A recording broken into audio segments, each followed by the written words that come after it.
All right, ladies and gentlemen, you're joining in the middle of a little discussion we're just having here. So, per consciousness, I had heard this interesting thing from Eric Weinstein on The Portal, which I had watched just recently, and he says he was talking to a physicist. No, I can't remember. It was Eric Weinstein and whoever was talking to him. I can't remember who the other guy was now. But Eric Weinstein doesn't believe in God. It was Rabbi Wolpe who believes tangentially in some kind of God. And so Eric Weinstein posited a fact about physics. Wolpe says everything's very complicated and you don't even understand physics, and Eric Weinstein says no, physics, everything looks very complicated, but really it's made of up quarks and down quarks. You know, and there's like 3 particles, there's like 5 particles. I mean, it's very, very small that everything in the universe comes from. Maybe the same with consciousness. True. Now, I want to, as someone who's actually studied physics I'm taking my master's in supersymmetry at the moment. So, like, I'm actually quite familiar with the topic. Like, physics has done a tremendous job at reducing reality down to a very few variables. But there's a lot to be surprised about yet. We haven't discovered the whole truth and nothing but the truth yet. So even though we have reduced it a lot, I proclaim, my prediction is that we're just in for a lot of surprises. And as long as physics doesn't mention consciousness with a single word, then we don't understand physics. As long as physics doesn't mention consciousness? Yes. Consciousness seems to be a highly derivative thing that comes way, way later on after physics has really got rolling. I don't know what you mean there. Well, let's put it this way. If you look at Newtonian mechanics alone, there's no wiggle room in Newtonian mechanics for consciousness. In other words, that's a deterministic theory, a 100% deterministic theory, which is one of the reasons that determinism was so strong in the Newtonian era, right? Yeah. They believed in... Now, are you familiar with Wolfram? Stephen Wolfram? Yeah, sure. You know his work, A New Kind of Science? I have seen him trying to build up a universe from no background structure at all, from like cellular automata. He's the guy more or less behind that work, yeah. Yeah. Well, some people deride him, saying he got it from earlier people, but... Now, of course he did, but he's the one who's really like pushed that stuff. Yeah. Now, I can see us using basically Newtonian rules to get some really, really complicated, interesting stuff. But you posit that Newtonian wasn't enough and we had to expand it. I don't know if we're going to. I think Newton might have had it. No. I can say 100% certain. If Newton is right, then if you have the initial conditions of the universe, then you also have the final state of the universe. There's no room there for consciousness, for free will. In Newtonian mechanics. Zero. Newtonian mechanics only speaks to a limited sliver of... That's right, and that's what I'm saying. If that is a complete description of reality, then Newtonian mechanics is, there's no room for free will. Zero. But can't the principle of Newtonian mechanics be correct within a larger framework where we realize that there are other things that don't fit?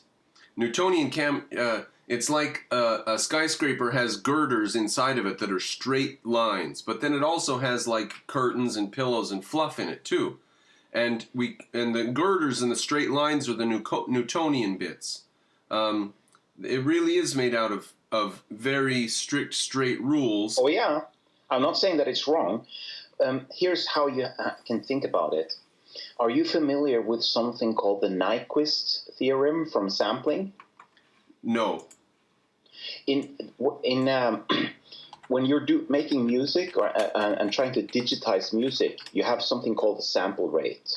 So, for instance, you're sampling the music 44,000 times per second, right? And the Nyquist sample theorem says that you're not going to get any frequencies. You're not going to capture any frequencies that are higher than at certain threshold defined by your sampling frequency. True enough. Tautologically true, right? So in other words, for instance, if you run at 10,000, the simple idea is this: you need to have like a wave is like a bottom up, bottom up, bottom up. So you need to have 2 samples per like wave cycle in order to capture a frequency. Okay. So, and if you have less than that, you're not going to capture it with your sample rate. Now, so what this means is you can now turn, if you take 1 over x, so to speak, you invert the sample theorem. You can do the same with longer wavelengths instead. You can say that if you're only sampling from this time to this time, any wave that has a wavelength that's longer than a certain threshold is not going to be captured in your sampling period. So for instance, if you only look at 100 years of data, you're not going to find frequencies that are 1,000 years. Right. It wouldn't make sense. This means that you can think of it as you have, when you're doing a sampling of reality, we are sampling reality. We are conceptualizing, which is a form of digitalization, and we're using data within a certain range of call it frequency or scale. So there's an upper limit and a lower limit. Within that range, we can say here is where our theory or sampling of reality is true. Right. Outside that, it may be true, but we don't know for sure. So does Einstein represent an enlarging of our information, our sampling? Like we took Newton and we said Newton is correct, and then we stepped forward and we said, wait, there's a few more details here. Things are moving a little more detailed than we thought. We expanded the range. So before, it was only true up to like down to a certain level of scale downwards, and only up to a certain scale upwards. And so it doesn't apply at high speeds, Newtonian mechanics. When you're starting to approach the speed of light, it breaks down. So there's a speed range, and it doesn't also apply in large gravitational fields. So if the gravitation is strong, it doesn't apply. So if you so there's a range up to a certain gravitational strength, and above that you need Einstein's theory of general relativity. And the same is true also with quantum mechanics. The theory of Newtonian mechanics is true down to a certain scale, but at some scale, below that scale, you need quantum mechanics. So what we can say is that Newtonian mechanics is true within a range. Yes. And Einstein and quantum mechanics did not falsify Newtonian mechanics. No. They say, okay, maybe they say that we were a little bit too optimistic when we're saying it applies to the whole world. But then Einstein came along, and quantum mechanics came along and said, this is the context in which Newtonian mechanics applies. Outside that, you need something else. Well, it occurs to me that the events occur in the universe, but Newtonian mechanics is just a snapshot of one instant of time, saying in this exact instant the moon is here and the earth is here, and later the moon's here and the earth's here, and taking it, but melding all of that together adds energy and time into it. Just taking one instance of time, you don't have time as being relative to what you're doing. So it's a more detailed and coherent view, to use the Einsteinian view.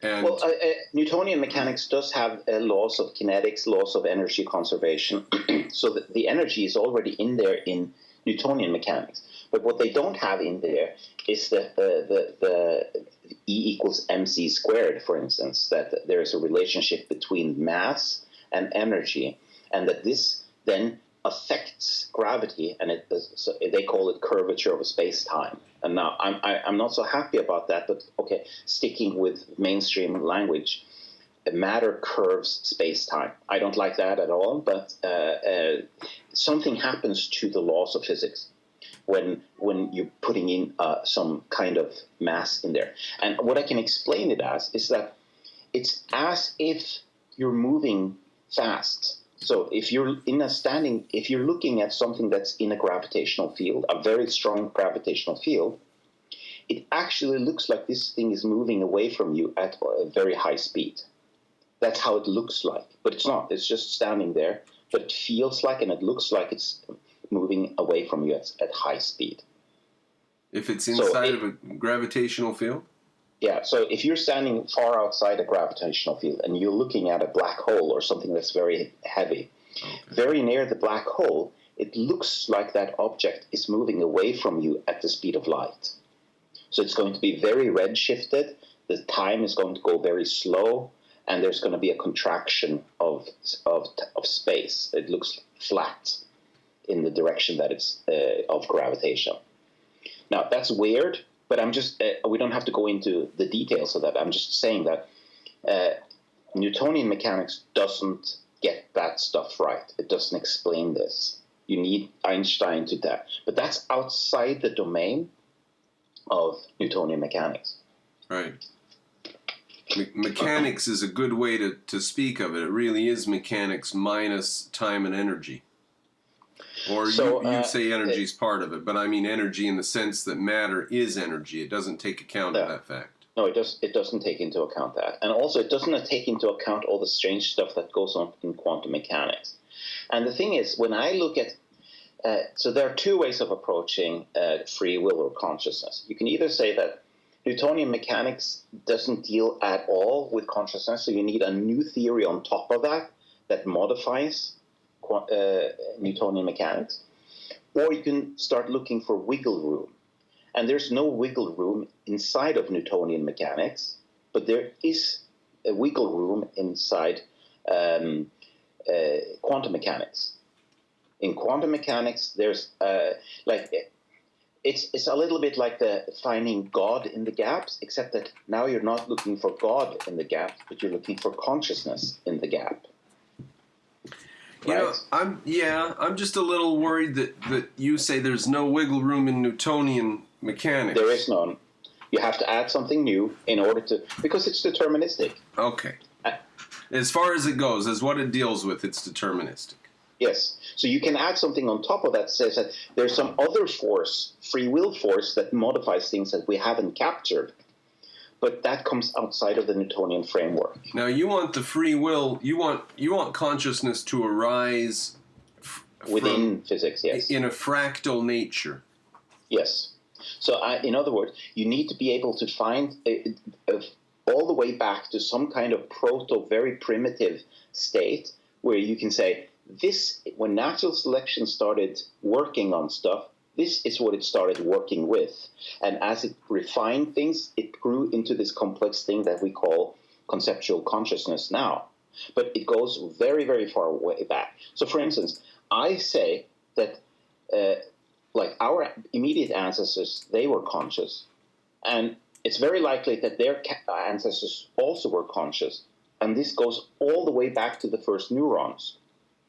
So in other words, if we have a simple, like a worm, very simple organism that contains only a few cells, as long as it contains something resembling a brain, it has consciousness in a biological sense. So, but it's very primitive. It's not conceptual, and it may not even be perceptual. It can be just like basic raw sensation. Like it might just feel pain or pleasure or red or blue, like these very basic primitive qualia. So are we going to end up defining consciousness as the ability for a system to inhabit different states depending on its stimulus? But I'm very reluctant to define consciousness in that way. Because, like, what is red? Like the feeling of red, the experience of red. Well, I mean, do we need it's just something you experience. You can point to it and say, that's red.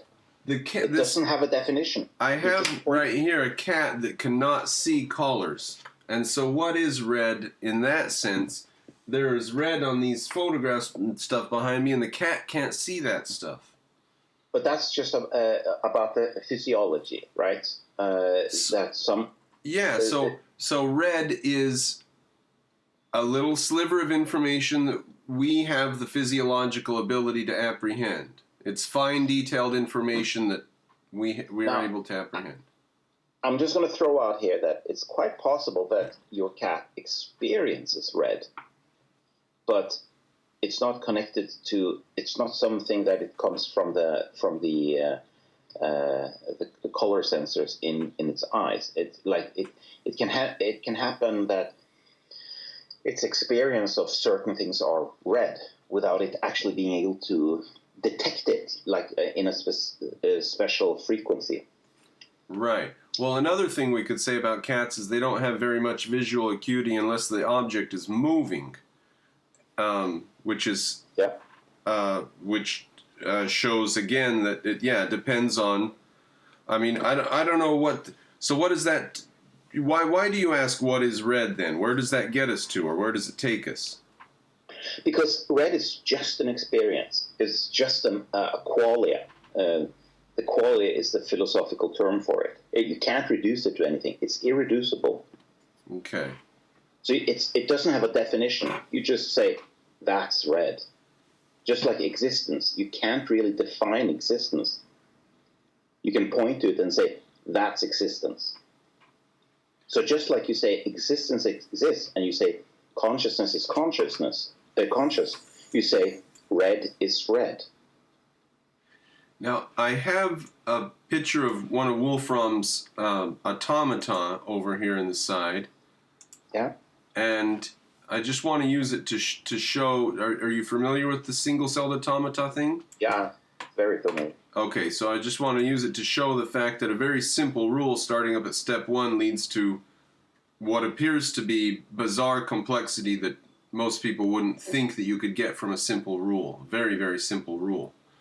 And on the far side of the automata, running down one side, we see a very orderly section, but 90% of it and growing is disorderly.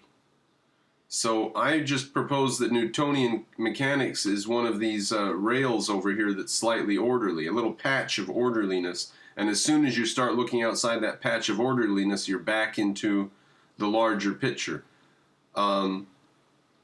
So I don't know if Newtonian mechanics is that incompatible with consciousness, as you say. I'm afraid consciousness might be a little more Newtonian than we're willing to. I mean, we say we have free will, but we do virtually the same thing every single day, day after day after day after day. That's true, but it's like look at, for instance, a boat, like a ship, and it has a turn radius, right? And it can. Let's do the elephant. How can you apply this with the elephant and the rider? Because I would apply it by saying we can't get off the elephant. We can't get off the elephant. We have free will, but we can't get off the elephant. But okay, let's just substitute in elephant for a ship here, because ship is actually a very good analogy here. Okay. It has momentum, right? All right. And if you look at from one second to another, you say it's completely determined. But then you say, there's a tiny little wiggle room here that it can be. You can shift it for just a little tiny angle at displacement from one second to another. And when you start accumulating up that wiggle room over time, you can turn the ship. And then it has a turn radius. And the minimum turn radius then describes the freedom of the ship. Fair enough. So if you are at a smaller scale than the turn radius, that's not up to the ship. That's the captain doesn't have control of the ship of that. But the turn radius, then anything above that is within the purview of the captain. Everything below that it's just ship. So you can say that just like the ship has a turn radius, so does the elephant. It has momentum, and it has a lot of power, and you have to turn it around. But it takes time, and it has momentum, and you need to change habits. So there's a lot of momentum in habits, and but you can change them a little bit, and accumulated change over time gives you then freedom. And you can think of us as having a turn radius. How long does it take to turn the elephant around? Yeah. How long does it take to change a habit using our free will? That's sort of at the level of time scale you have to think of our freedom. And if you think about it, even if we look at a ship from second to second, they say that it doesn't have any freedom of movement. Well, a ship can still get around to any place on Earth on a large enough scale. Right. I would say a conservative then is a person who realizes that they have choices, but the choices happen. They can't get off the elephant. A hippie is a person who thinks they're not even on an elephant as they sit there and ride their elephant.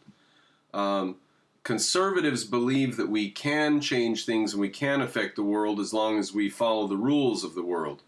Hippies say there are no rules, and therefore the hippies are ineffective. There are rules in the world. There are things we can't change, like, for example, there's no free lunch. Hippies want to give universal basic income because they think we can just make up a new rule, or society's changing or whatever, and conservatives think that there are actual rules to reality. So, and notice here that the conservatives are much closer to the truth, much closer, because they believe in free will. So they're not slaves to these rules. They actually believe that they have the power of free will to make changes. They just say that once we find out something that works, we should hang on to that. And most of the time, they're right.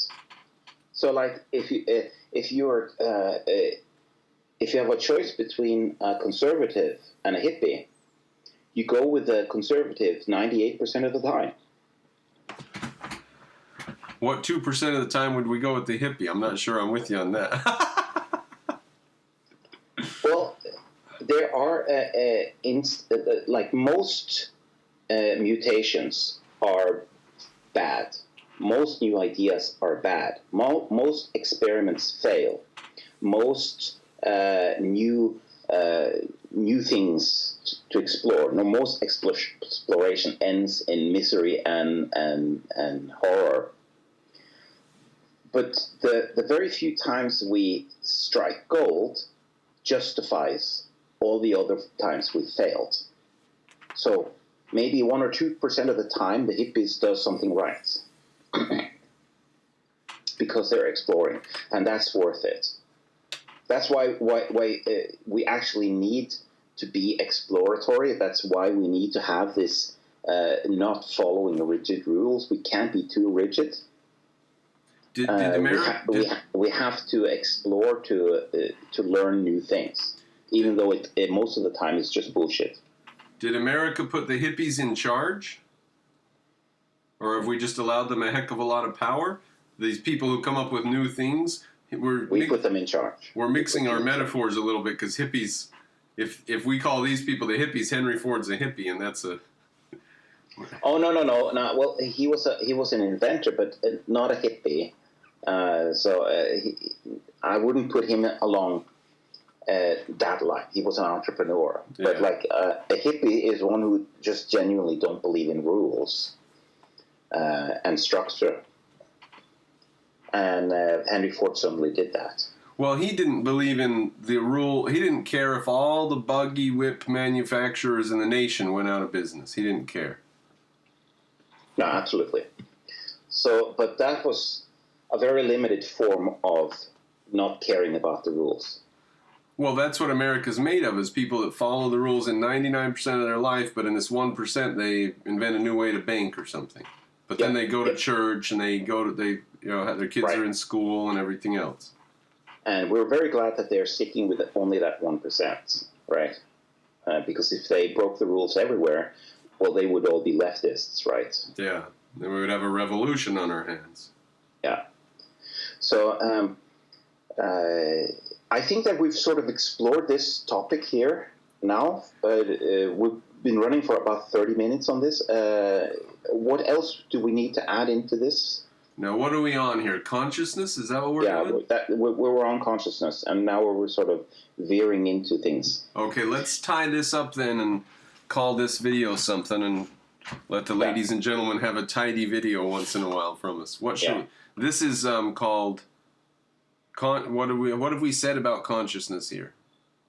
Yeah, what did we say? We said something about consciousness. Well, shall we title it a short chat about consciousness? Yeah, sure, chat about consciousness. All right, there we go.